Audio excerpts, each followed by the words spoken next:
Magbubukas po tayo ngayon ng HP laptop. Walang sira to eh. Gawa natin ng sira. Yan ang gagamitin natin, oh. Screwdriver, dalawang flat, saka dalawang positive, isang long nose. Ayan, tanggalin lang natin ng screw niya. Kahit saan dyan, unahin mo, pwede naman. Trip mo yan eh. Basta itong laptop na to, walang sira to eh. Joke lang, matagal na kasi ito, kaya hindi pa alam kung anong sira nito. Inidyo ko lang. Pero pinaka-purpose ko talaga dito, kung paano mag-disassemble ng HP laptop. Ano, may paturo-turo pa. Kala mo naman expert talaga eh.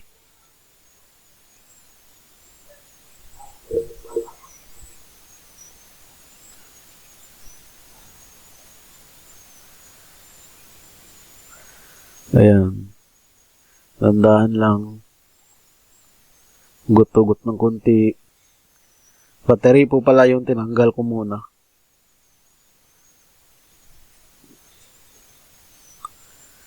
Kasi may mga laptop ngayon na built-in na yung battery niya eh. Pero itong laptop na to, sa labas pa yung battery niya. Kaya, dapat tanggalin din natin yun para iwas short circuit. Ayan, meron siyang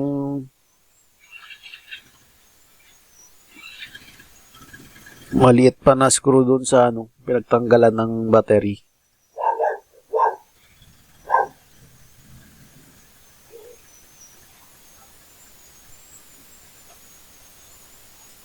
Ayan, dalawang screws yung tinanggal natin. Ayan, dahil sa gitna na yan, diyan nakakabit ang DVD-ROM, CD-ROM, ganun.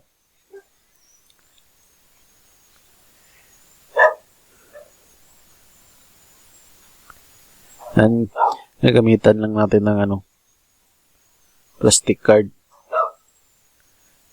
Kaso ayaw eh. Virgin data to. Hindi pa natanggalan dati. Ayan, may secret po siya. Meron po siyang makatagong screws dyan. Tanggalin lang din po natin yan. 4 po yan sila eh. Ayan o. Isa, dalawa. Ayan, mahirap talaga pag lang gagamitin eh. Pag plastic card lang gagamitin. Dapat yung flat na screwdriver. Yan, bali, hindi ko tinanggal ng buo yung parang rubber pa niya yan eh, para hindi madulas yung laptop. Yan yung design sa laptop na yan. Hindi ko tinanggal para yung stick niya, yung pagiging sticky niya, hindi mawala.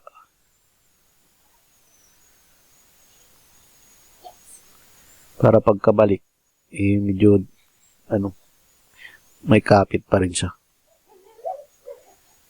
Kasi kahit saan tayo magpunta, iba pa rin talaga kung may kapit. Tapos kunting sip-sip.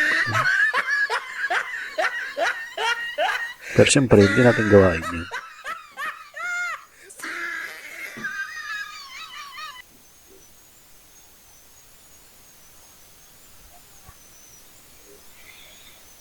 Ayan o, ang hirap po. Pag plastic card lang talaga ang gagamitin. Kaya malaking bagay din.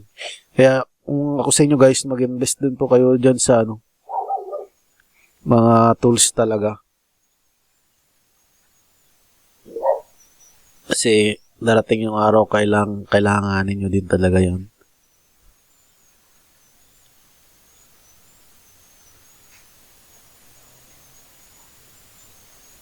Pero kung gusto nyo talagang yumaman, mag-invest kayo ng sarili nyong mundo.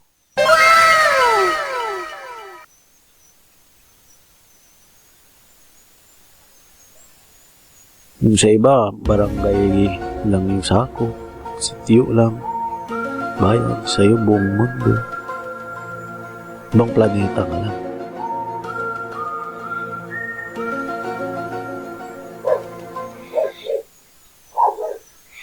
Kaya medyo mahirap-hirap din po magtanggal niyang sa harap, kaya dapat dahan-dahan lang. Kaya dapat dalawa yung plastic card mo. ID ko pa yan, nung nagtatrabaho pa ako sa Bank of Commerce.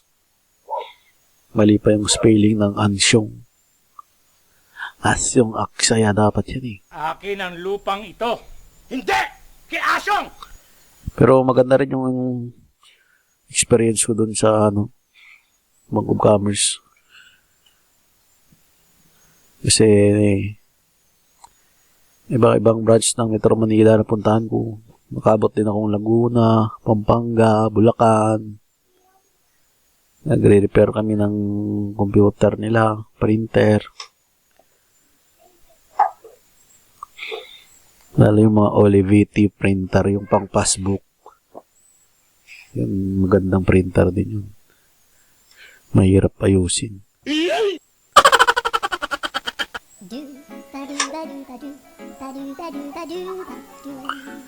Ayan po. Nabot na tayo ng almost 7 minutes sa baklas ng HP laptop na ito, pero buksan din. Ayan po guys ang itsura ng HP laptop. Hindi ko kabisado ang pinaka model nito pero pwede natin po yan lagay sa comment section guys. Comment lang po kayo. Ayan. Itong maganda sa laptop kasi tingnan mo yung hard drive niya. Makita mo kaagad. Pati itong memory card niya. Nandyan lang. Meron kasing iba na nasa loob pa. Kailangan mo pa baklasin ng motherboard bago mo makahoy ang memory card. Bago mo makita ang memory card. Kaya mas maganda rin pag bumili kayo ng laptop, tanongin nyo kung saan nakatago ang memory card niya. Nasa loob pa ba ng motherboard o pag baklas mo ng takip, makita mo kaagad. Kasi kadalasan nasisira, mabilis masira sa laptop o sa computer. Power supply niya, battery niya, memory card, o hard drive, ganun. Kung masira yung memory card niya, at kung nasa ilalim siya ng motherboard, kailangan mo pa baklasin ng motherboard bago mo ma-troubleshoot ang memory card niya. Yun, medyo po yun? Mahirap gawin. Sa oras. Kaya maganda rin pag bumili kayong laptop, tanungin nyo kung saan naka-position ng memory card. Kung sa ilalim lang ba ng takip, pagtanggal ng takip, andun na kagad yung memory card. O pagtanggal mo ng takip, kailangan mo patanggalin yung motherboard, processor niya bago mo makita ang memory card. Ayun guys, mahirap po yun. Kasi baka pagtanggal mo ng motherboard, nasira na lalo bago ka pa dumating sa memory card. Kaya mas maganda kung yung memory card niya madali lang ma-access. Accessible. Parang farm to market road lang. So yan guys, tinanggal natin kanina ang niya, hard disk niya. Pali yung sira talaga nito guys, yung hindi madetect yung hard drive. Kaya natin ito binuksan. Maka nag-loose lang. Pero para na rin i-content natin. Ayan, binidyoan ko na rin para may record tayo kung paano mag-disassemble ng HP laptop.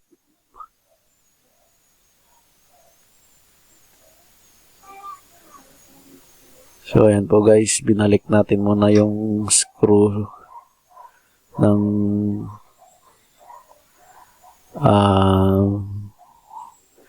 DVD-ROM or CD-ROM. Tsaka itong yung mga nakatago, mga secret weapon, hindi mga secret screws niya. Pero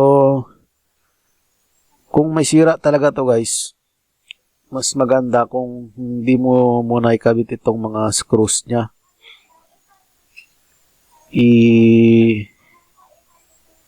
Buksan mo muna yung i-power on mo muna. Kung nadidetect na ba yung hard drive niya, kung nagbuboot na ba sa operating system, bago mo ikabit itong mga screws.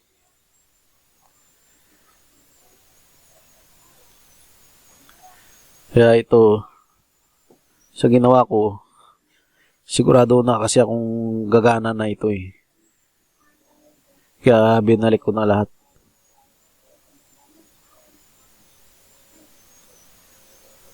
Pero yun nga po, tip ko talaga, pag nagbaklas kayo ng laptop or computer, huwag nyo munang sarado lahat. Lalo na yung mga screws na maliliit. Kasi pag sinarado mo lahat yan, tapos hindi pala naman madidetect ulit yung hard drive niya, hindi pa rin naayos, magtatanggal ka na naman ng screws niya. Diba? Parang kumuha ka lang ng bato, saka pinukpok mo sa ulo mo. Joke lang. Pero ito na po guys, maraming salamat sa walang kwenta-kwenta kong vlog. Pero mas okay na to na boses ko yung naririnig nyo kaysa magandang sound effect. Yung tipong sa una ka lang paganahin na, uy, maraming views, maganda. Tapos bandang huli, uy, copyright, bagang. Wala na, na-upload mo na eh. Kaya hanggang dito na lamang guys. Maraming salamat.